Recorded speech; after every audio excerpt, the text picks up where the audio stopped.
To wrap up then, would you have any advice for people that are interested in the music on 78s, don't know where to start, other than don't just buy expensive records because they're expensive? Advice? Yeah, advice-wise, if you're just getting into 78s, or you think that that's something you want to pursue, I would go down the traditional route of just getting a random mixed box from somewhere. So if you've got an auction house, irrespective of which part of the world you're in, if you've got an auction house or something similar nearby, or you see an advert where someone's selling like a box of 50 or 100 records at a set figure, without being too specific about what you should pay for things, just pay something that you're comfortable with, get a batch of stuff, and even if you don't end up keeping any of those, in the long term, obviously you might keep various ones in the short term, just do it as an enjoyment thing and just think, I wonder what these are going to be like, and just have fun with it. Because if you're not enjoying it, then you're doing it for someone else, aren't you? You're doing it for some other reason that doesn't fit, because music is meant to be enjoyed regardless of what it is. And records is like a more tangible way of hearing things and playing things than it would be to download something. You can see the record playing. It's a more real experience. And why not start as you mean to go on? Just have fun with it. So, yeah, that's what I would advise. Unless you already know someone who's already know a collector that might want to get rid of a box or two of things, that's another possibility. But yeah, auctions, or if you're in the States, I guess there's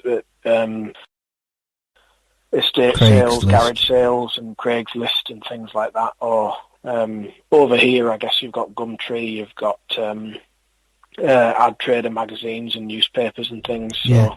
I mean, I'd add to that, if you're listening to this, you probably are somewhat interested in 78s. And if you don't have many and you don't know what you're doing, ask collectors, can I buy you your spares? You know, I mean, people would be very happy to oblige with that. They get rid of stuff that they don't want and get to give it to someone who might like it. Yeah, that's another good way of getting stuff. And if you happen to be near a record fair, or you don't mind travelling to one, or call the organiser in advance and just ask. Obviously, I know you sell vinyl, because that's what obviously the normal record thing. Do you get any sellers that sell 78s? That's a very good check point. In advance. I mean, my experience, I used to go around vinyl record fairs and with leaflets, give them to dealers and say, I like 78s, you probably don't, here's my phone number. And it paid. It paid off. Because usually your average vinyl record dealer who's looking for a quick buck is going to still beleaguered by the pile of Grandad's old Columbia 78s. You know, I mean, it's nice when you get a call from someone who says, hey, I've got a stack of records, I don't want them, and they don't tell you anything about what's in them. And there's a George Fisher's Kit Kat band in the middle of it, because you just never know what there's going to be. Yeah. You never know what's out there. Part of it, yeah. And also, I would probably say to people who are just getting started, take collecting at your own pace and your own speed and your own way of doing it. And if you find that, I like buying these types of records in this certain way, or you only have so much time to listen to them, or whatever, you just take it at your speed. And by anyone selling you anything, don't be pressured into thinking, I've got to buy these, or I need to buy this many in this amount of time, or buy this certain type of sleeves to put them in. Just do it at what seems like a reasonable pace for you, and then you'll get used to how much money you need to spend, how much time you've got, and all the rest of it, because again, it's a hobby, it's an enjoyment thing, so there shouldn't be any pressure involved in anything. I think I would advise that as well. And Bing Crosby was popular for a reason. Yeah, that's it. And many other artists were popular. You'll find, much like if you were collecting stamps or comics or vintage magazines or books or baseball cards or whatever it is, you'll come across the same stuff quite often, and that'll happen for the kinds of reasons that we've already mentioned in this in this chat, and that'll either be something you find amusing, or it'll be something that you find endearing because you keep finding the same Bing Crosbys or the same Glenn Millers or the same Carusos or whatever. But it might be that you actually like those more than anything else. Yeah. So it means you can upgrade things easily, or get things that other people aren't that bothered about. And, I mean, you might turn into the biggest fan of Billy Murray and think Charlie Patton's awful, and that's a perfectly valid viewpoint. Yeah, there's not. I think that there's this kind of thing where, like, and I'm sure this happens in other types of collecting of other things, like outside of music-related things. You're expected to own certain things, and it's expected that you have to have a certain view on everything. And for any number of reasons, you might just think, oh, this particular artist or this particular style is of no interest, and then this other style is excellent. And you might have a style, when we were just talking about accordion bands earlier on, I like them. Yeah, I like them. I spend on them. I only get them when the circumstances are right. You'll pay different money and do different things with different stuff, and that'll come clearer as you collect. And you might find that you only add things to your collection of some types when you more or less get given them, because you like them, but you don't want to sort of pay out on them. And then other things you might be quite happy to save up for. It'll vary from one thing to the next. And I think it's important to say as well that, you said no pressure. It's very important, because if your first ever record that you buy is a King Oliver Jeanette, where are you going to go from there? Yeah. Because or you bought it from a dealer that kind of, once they get to know you, expect you to just buy off them, or to buy a certain amount of stuff every month or whatever. You kind of just want to go on in this thing of, like, you're your own person with it. And you don't have a specific goal, like, oh, I want this rarest thing, or like you said there with the Oliver record example. Yeah, where do you go? Because you've already started at the top, really. You've got a very collectible jazz record, and that record is, those King Oliver Jeanettes are amazing, and if they were a lot cheaper I'd certainly be buying them. But it's nowhere near, and this, this is the thing, if you buy a big stack of 1920s dance band records for £100, you're going to really enjoy that, whereas that King Oliver record is one record, it will cost you 5 times that much, and where do you go from there? And you might be paranoid about playing it, which means that you're kind of losing the enjoyment. But also, it's got to fit in with the rest of your life, and that can be positive and negative and indifferent, because it might be that you work somewhere near a load of thrift stores, or you might work near an auction, or you might live or work in an area where there's a lot of older people that you might be able to ask about records, so they still have any. And then at the same time, you might have family commitments and other things that mean that you can't pull time into your collecting. But when you do have some time, it's special enough to say, oh, I'm going to spend time doing this. So I find music and records, as well as sharing it with people and discussing it with people, it's very personal as well, and you'll do it to suit, like, the other things that are going on in your life. So what records has this made you want to listen to then, after we hang up? It would make me dig out things that, like the stuff that I first found, I think, because you don't always think about those things. That's true. So I'd probably pull out things that I bought early on, might pull out some Queen's Dance Orchestra, or pull out some sort of Teddy Becker records or something. Things that just... Now, that was a good band. And that's a case in point. They're common, they're cheap as chips, and they are flipping good. He had some really good soloists in there. Yeah, excellent. And it's the British equivalent to sort of like poor Stan Kenton and stuff like that, where out of all of those band leaders, these records don't fetch money. They're really good, and they do turn up, but they're not collected. I've never met many people that like these records. I do. But they're great. I think decades ago you would have done. these things had a... The one that stands out to me is that Dragnet. Oh, that's an excellent version. That's a really cool record of that. Some of the later ones, like Strolling with the Blues. Oh, yeah. And Ken like McIntosh as well, and that sort of thing. It's good. It's good music. Yeah. And yeah. I don't know about you, but I certainly... I do. I go for it. Oh, Teddy, really? And when you're looking at records, it's like a different part of your brain is analysing things. You're not analysing for musical content, and that's the thing I think that trips up a lot of collectors, because they've spent decades going, Victor Sylvester, and they don't read the bit that says Jive Band under it. Yeah, so they disregard it, and then they don't ever hear it, and but yeah, it's this chat, if you ask the same questions to other people, will probably bring a similar thing where you think, I haven't played that for years, or I would still buy them now, but I bought them more often when I was younger, and you dig out things that you haven't thought about for a while, so it's good for that. Yeah, and records can be very personal things. I mean, my copy of that Bailey's Lucky 7 Jeanette is precious to me. It's beat, it's probably G plus. But it is what it is. It reminds me of finding it and going, oh my word, what is it doing in here?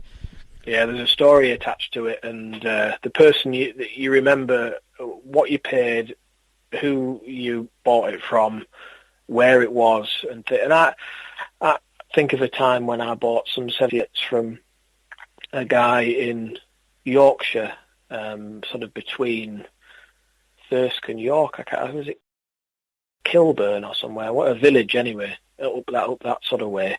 And I remember driving back after I'd bought the records. We did a trade as well, and this was like a very early example of me going somewhere in the car to buy stuff after I'd obviously done the flea market and charity shop thing for years.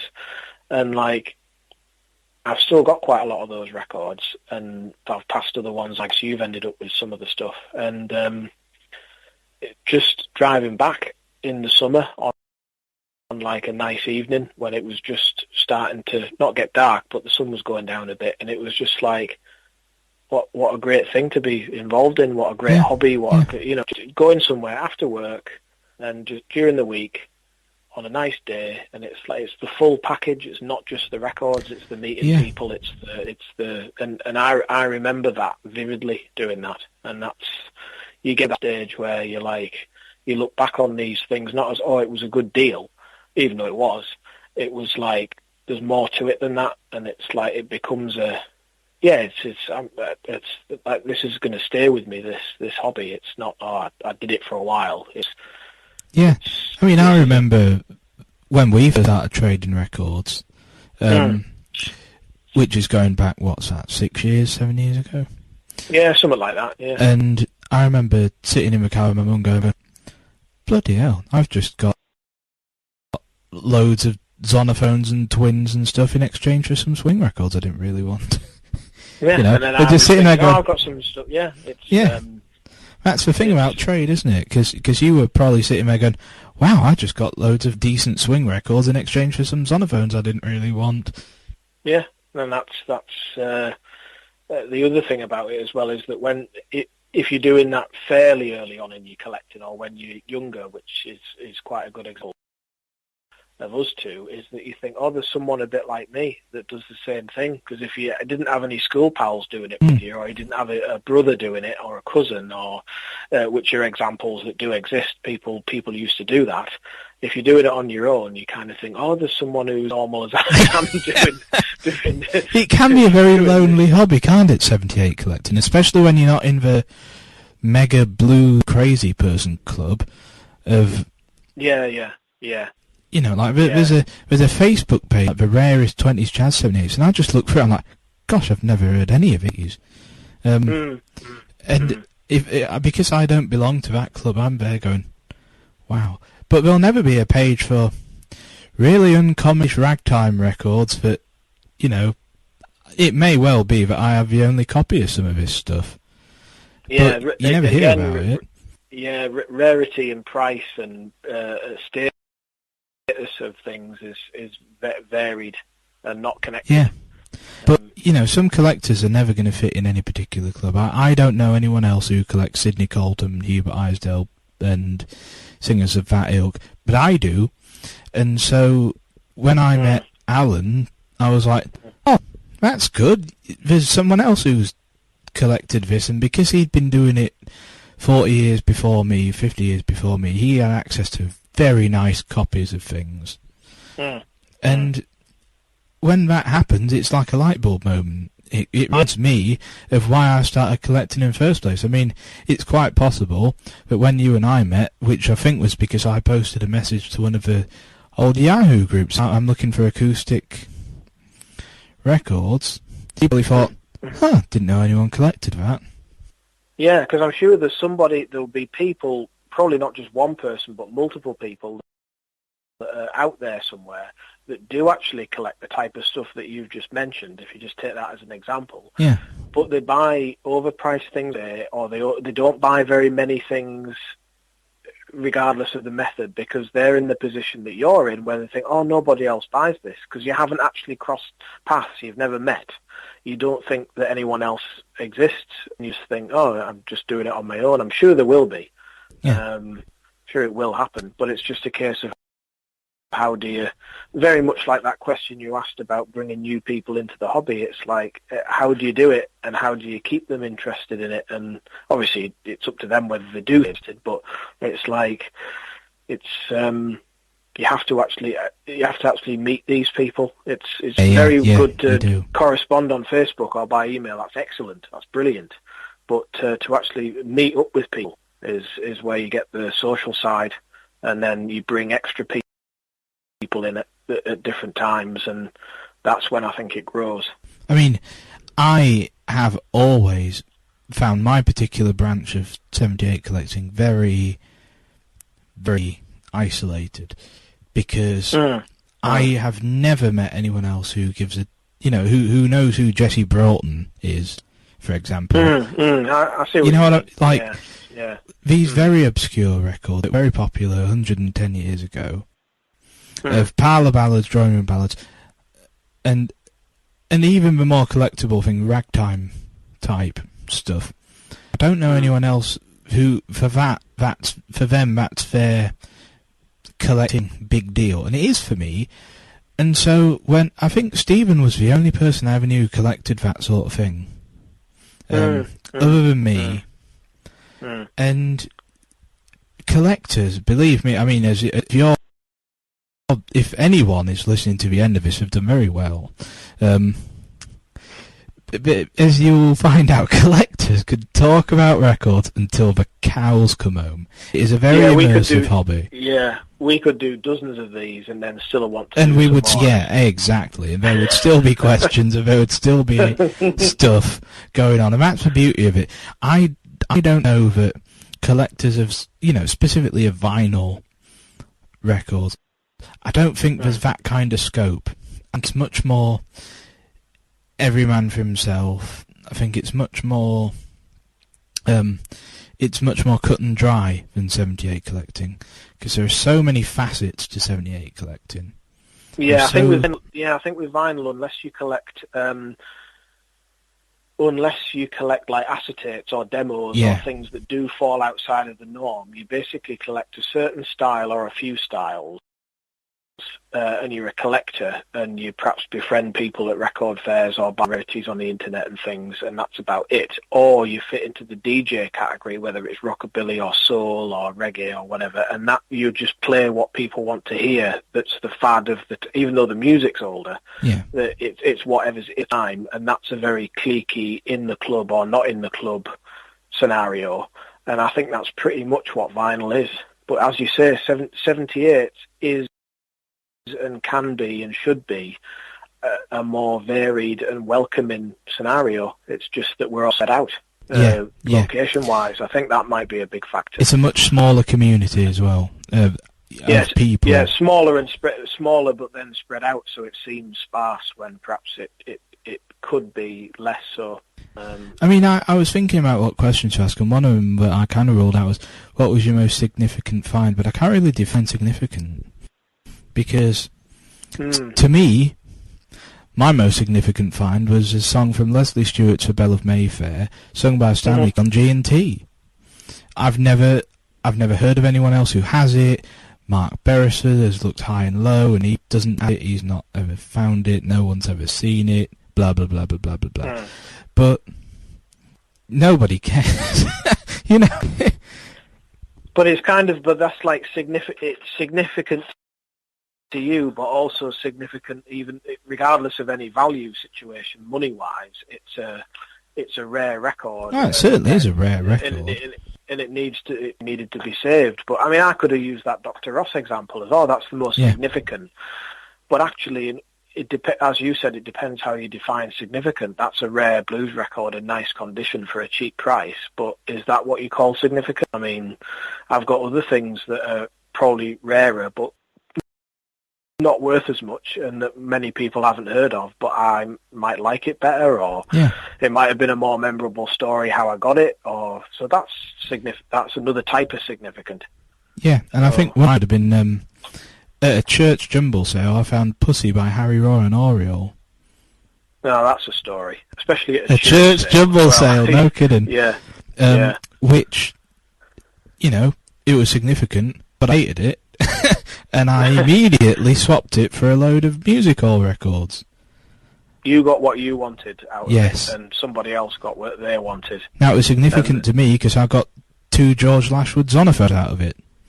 Excellent. You know? And you got this kind of really rude record at a church. They must not have known what that was. Like, they must totally never have played it. Yeah. What was there anything else in the box? There was. Remotely close. There was nothing else risque in the box, but there were a couple of like Parlophone Syncopators dance band records, which turned out to be really good. There was Matthew Stewart 2 to 2 Today by Bill Revels, which I was delighted about, because I previously had a copy with like 3 cracks in it, which barely played. Right. And there was a Louis Armstrong West End Blues, but on the proper purple Parlophone, right, like a laminated Columbia. So it was a nice little collection of records, and they're like Gracie Fields and stuff. But that Harry Roy I basically bought for the label, so I thought, well, Oriole, that's weird. And as soon as I got it home, I just thought, wow, what a load of rubbish, and immediately passed it on. And I've told this to a few people for like, oh no, that's like really rare and great, and I'm like, no, it's just crap. It's a load of bad innuendo, bad clarinet playing, and you know, and of course that's just my opinion, but and this from a guy who thinks Ted Lewis was a decent artist, but well, I think the same, but it's well, you can't beat them early Columbias, there is. They're great examples of syncopated dance music. But that's it, isn't it? See, that was most people would have said that was significant, and it was significant for me because it enabled a really good trade. Yeah, it's kind of, and some people would think, oh, like, why did you do that? Well, it's only why. You only have to ask if you're outside of the situation, because you weren't the one doing the trade. You got some stuff that you wanted, and if you mentioned Lashwood records that don't turn up very often, it's, you know, and that was just a couple of the things that were in amongst this other stuff that you got, then that sounds great to me. Yeah, exactly. And that's what record collecting should be about. I think we'll end on that. Collecting records is just that. It's about going out, finding records, or buying them as job lots or whatever, finding out what you like and what you don't like, and using your own musical tastes as a guide, because people can tell you all day that you should like Caruso and you should like Robert Johnson and whatever, but if you don't, it's not like, well, you can't be a serious collector then. Yeah, and that's where the whole thing of like, caring about what other people think starts to disappear. If you ever did, then it starts to disappear when you think, oh, well, I'll just go my own way and do my own thing. Yeah. So. All right, well, that's been great fun. I put it on YouTube, probably with just a picture of some records, unless you want to take a picture of you holding a favourite record. Oh, people don't need to see me. All right, well, that's that sorted out. Yeah. Yeah, just whatever you want to do with it. But yeah. I don't know whether you're going to edit it down or you're going to do anything. No, what's the point? I think it's been about 3 hours, like. Yeah. Yeah, it's been long, but YouTube does have a pause button. Yeah, they don't have to. There's nobody's forcing them to listen. Yeah. All right, well, I shall talk to you later. It's been great. Yeah, it's been good. Thanks for that, and catch up soon. Yep, talk to you soon. Cheers. Bye. Bye.